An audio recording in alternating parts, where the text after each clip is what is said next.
We begin in the United States, where Donald Trump is facing massive backlash for saying the U.S. military should be used against his political rivals on Election Day. In a television interview on Sunday, Donald Trump said, and I quote, "I think the bigger problem is the people from within.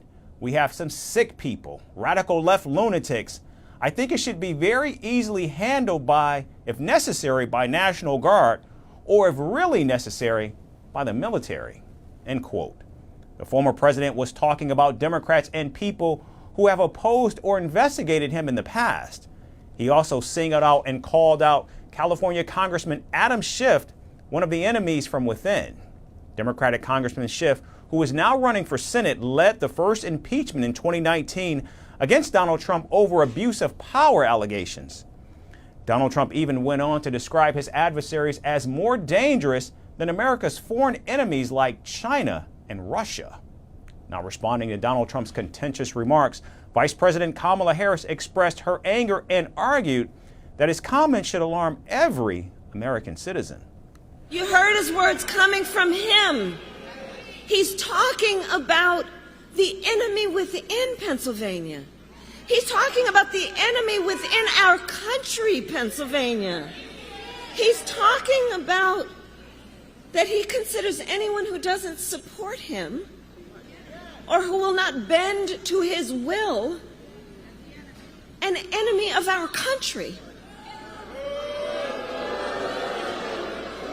It's a serious issue. He is saying that he would use the military to go after them. Think about this. And we know who he would target. And we know who he would target because he has attacked them before. The vice president further labeled her Republican rival as unstable and unhinged, whose re-election would bring brutal consequences. Donald Trump, I think in our collective opinion, certainly mine, is an unserious man.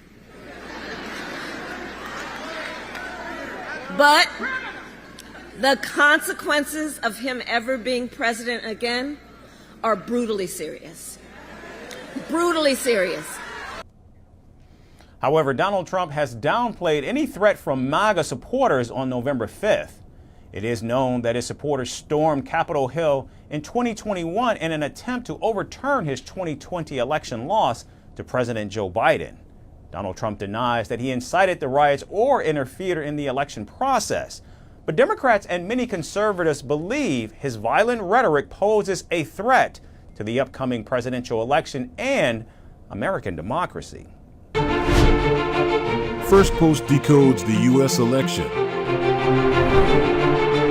explains how America chooses its president, your primer on the race to the White House, everything you need to know about how America votes and its global implications. U.S. Election Explained, every Monday and Thursday only on Firstpost.